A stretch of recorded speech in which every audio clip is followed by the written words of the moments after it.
So the question we have before us today is, are smart cities broken? In a sense, we can just answer yes and go home.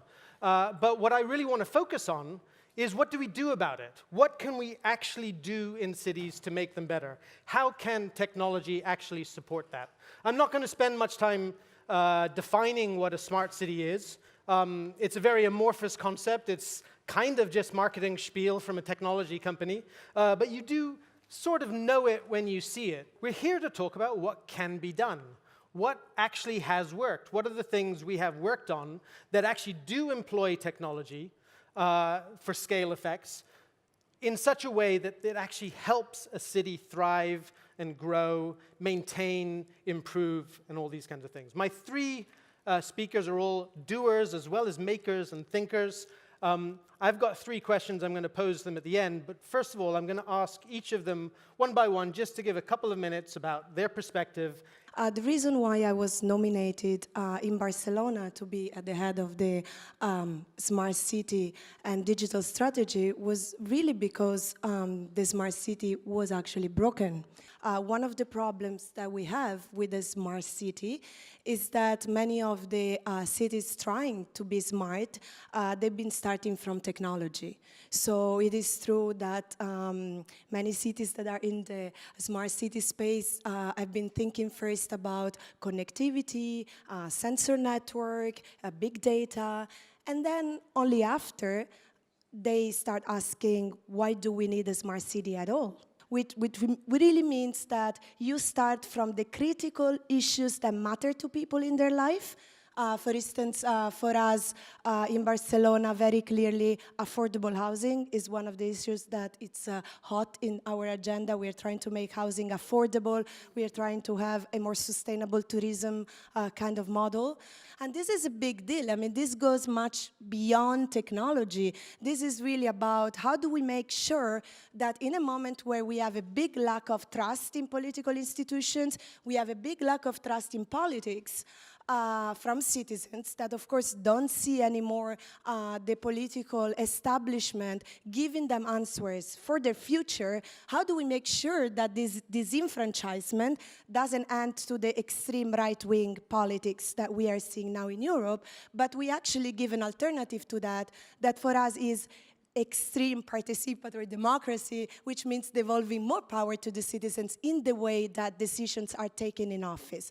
So to give an example, Barcelona, 70% of our government plan, so our action plan, comes directly from citizens. 70% of the proposals are coming directly from citizens. In Barcelona, we are trying to make it very clear that we want to move away from a surveillance model where we need to track you, we need to know, I mean, mainly big companies, but also governments today, they aggregate a lot of the data. I mean, cities aggregate 90% of data that they didn't use 3 years ago. Imagine the scale. And so we want to make sure that citizens, so all of us, you, understand that this data belong to us, belong to the citizens, and the citizens are the ones that have to decide what data I want to keep private, what data I want to share, with whom, and on what terms. I've been doing research with people in communities on smart cities for 15 years. I was fascinated with a group of people who were sort of self-proclaimed geeks who, it was the early 2000s, they were really struggling with finding places that had Wi-Fi that were like fun to work in, because Montreal is one of these cities like Barcelona where there's a lot of freelance workers, a lot of students, a lot of people who want to be in public space or in shared space in cafes working. But at the time, there was no internet access that was reliable that you could get in a coffee shop. The coffee shop owners didn't want to buy business internet lines.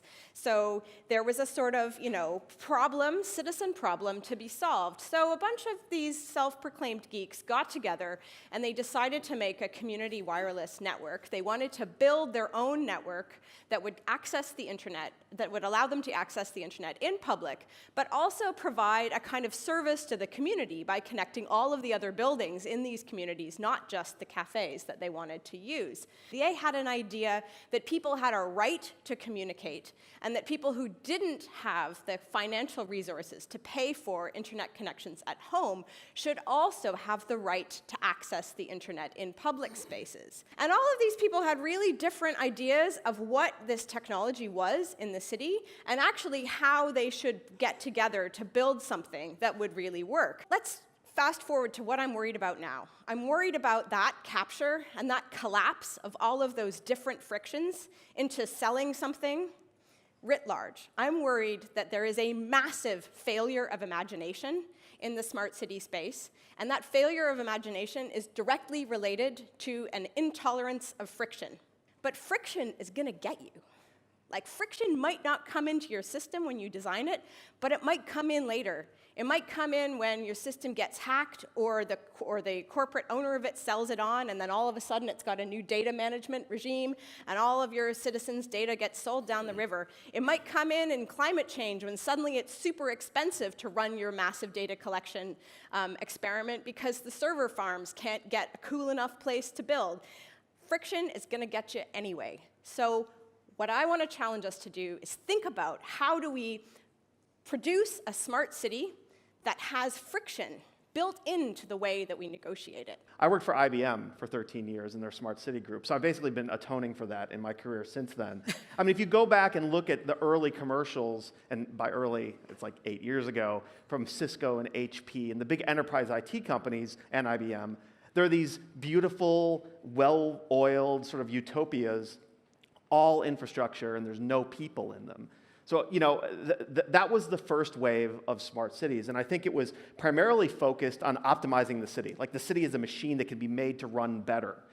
What happened, though, I mean, and that still exists. That is still the driving force behind the commercial interests in this sector. But what changed, starting in the US with data.gov, was open data. You know, if optimizing your city, if a company like IBM coming in and saying, we can make your buses run better, we can make them run on time, then open data was an inversion of that. It was, I don't care how well your buses are running, I want to know if there's one near me right now. It basically not putting city government at the center of the equation, but the people at the center of the equation. Now, there's problems with that as well. When I was CTO for Chicago, once in an event like this, I was accused of practicing democracy by spreadsheet, which kind of hurt because it was true, in a way, that this surfeit of data that was being published in itself wasn't very useful. I mean, you could argue that it was actually obfuscating, and in the end, the same as having no data at all. I think where we are now is kind of just to use the bus analogy again, it's not about optimizing fleets so much. It's not even really about empowering you as a user. It's about the question, is there any vehicle that can get me from here to there? You know, sort of a remix of public and private assets with a network layer and a reputation management system layered over it, kind of reworks the urban fabric. And, you know, that's sort of where we are now. So a lot of the work that I do actually is trying to undo some of the philosophies of smart cities, not from big enterprise IT, because for the most part, the IBMs and the HPs and the Ciscos have gone back to selling big public sector systems. It's Silicon Valley that has taken on the mantle of smart cities. This is not where we should be getting our ideas about smart cities. And so a lot of the work that we do is around preparing cities from a policy perspective for the coming changes in technology. My question is this, for the speakers. Of course, an economic argument is always going to be really central to the decision-making in a city. You know, money has to be found in order to do stuff. But what models have you seen that actually work, that in some sense unite an economic model with a kind of a social model, with a kind of a balancing of risk and reward, and, if you like, one that actually makes sense, if you see what I mean? Because quite often a technology company, a big technology company will come and say, look, this is cheap because we can do it at scale throughout the world, whereas actually what we're now starting to see is, well, actually individual cities kind of want their specific thing. But on the other hand, that starts to get expensive. Why should every city start to reinvent the wheel? So that's the question, I think, for you. What models do work where these three things kind of function together? To your lighting system, your streets, your urban transportation system. This is a very long-term lock-in with a particular provider that actually seems convenient and cheap to the city at the beginning. But we saw that slowly, many cities started to realize, well, first of all, we are losing democratic control over the services that we run. So slowly you understand that when we talk about smart infrastructure, we're talking about a new meta-utility. In this particular case, is data that will fuel and is fueling artificial intelligence. And this meta-utility is a bit like gas, energy, transportation, the air we breathe, it's like another infrastructure or another public good. And so I think the main question for cities is how can we regain democratic control over this public asset? Can you give some examples of where you've worked with a city actually to move beyond that, where they actually understand the value of doing things locally and where it's actually worked? Well, to answer that question, but also the one before it about the economics of this, in the United States, it's really about rethinking the public-private partnership, which has typically been a disaster, right? Selling a major public asset to a corporation typically doesn't work out. But that doesn't mean that there's not a role. And so where we have seen in districts, not yet citywide, but certain areas that are sort of offered up as living research labs for the private sector. And the reason that's important is because, first of all, no corporate R&D will ever be able to simulate the ebb and flow of a real city, but also it brings the technologists right down to street level with the civil servants, with the workers, with the city dwellers, and the solution is developed. I mean, the simplest example, maybe the most mundane piece of infrastructure around, is the light pole. You asked what the economics are. The way to get the attention of the bureaucrat is to say, I can save you 30% on every light fixture by just swapping it out to LED. Where we've seen it work is where there are specific use cases at the curb. For instance, using the sensors to dynamically provision the uses of taxi stands, freight and cargo loading, or to use it as a dynamic parking system, right? Where you actually take out signage and you take out striping, and the curb use can be whatever is needed at that time, dynamically priced. But the truth is, I don't think there are great rationales for the sensors. That's why we have to test it. That's why we have to experiment. But there is a great rationale for the energy efficiency, and that's the start. I'm going to pull in a second question from Slido and actually direct this to you, Alison. What is the role of civil society to hold agendas to account? How do people, beyond the ballot box, as the argument usually is, how do people hold to account the decisions that city managers make about these kind of technologies? I mean, you can push back on the data that's collected by collecting your own data. This is one way that lots of projects that I've been following have done this sort of work. Air quality is a good example. Here in London, many of the city-installed air quality monitors are 3 meters off the ground. And I don't know how tall you are, but I'm about 1 meter and a bit tall. I am not 3 meters off the ground, and I'm breathing down where I live. And I have a daughter, and she's even smaller.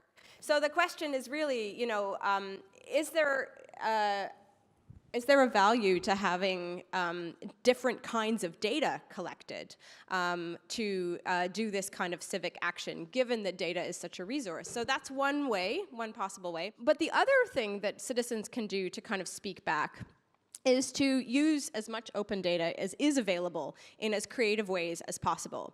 And some of these can be massively innovative and produce things that we all love to use. I don't know how many people used City Mapper as an app to try and figure out how to get here. I did, and I rode my bike, and it suggested 3 different bike routes. This is a product that was built on the back of the London Data Store, which provides lots and lots of open data, particularly about transport, but also collects data as we're moving around. So these are other ways that you can have citizens speak back. Do we have any questions here? Can we get the microphone out into the audience? Cities are often designed by the young and the loud, and especially as we start to take into account the voices of people, how do we make sure we hear from those who perhaps don't have the loudest voices, and especially older people who might not be able to use smartphones and things like that. So people who don't get heard very much, which includes people who are older and also people who are not in the kind of digital nexus. There are interesting examples from not big cities where different kinds of people make decisions about what technology would be good. And I am reminded of the people in Lancaster who spent 3 years digging trenches through their village in order to get broadband.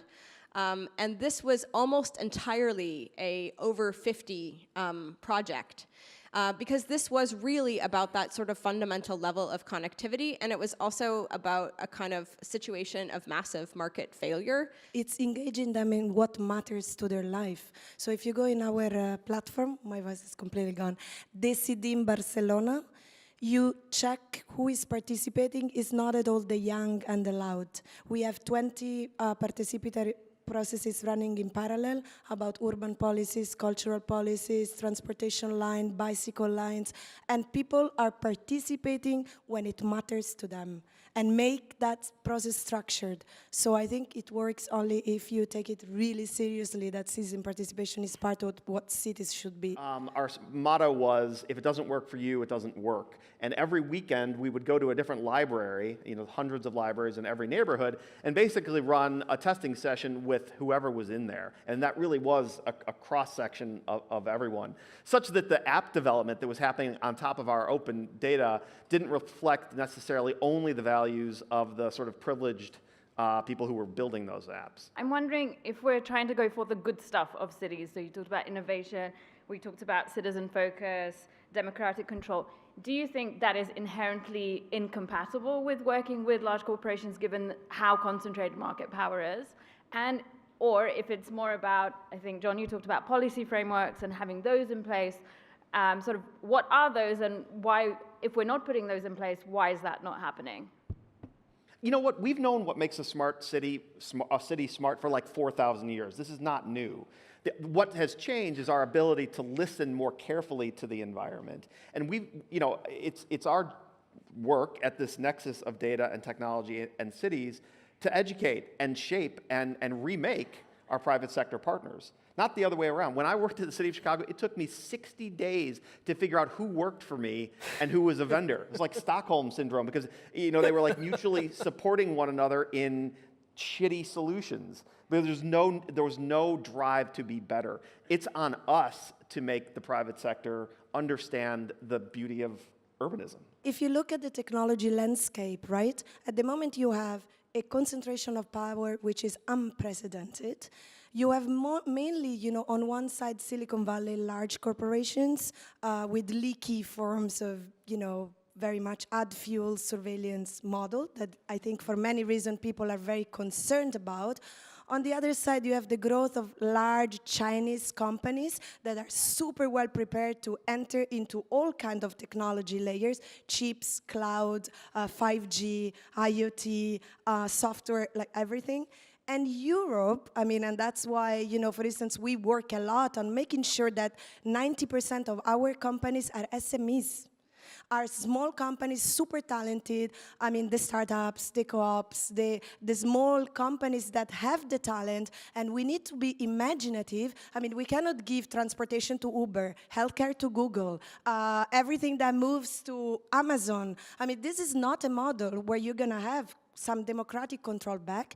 So one way to do it is, first of all, what is this talent in Europe? Make sure that we have our own model, that in technology terms, I think, when she talks about decentralization and so on, this is not anymore something that the hackers and the do-it-yourself community, this is now mainstream.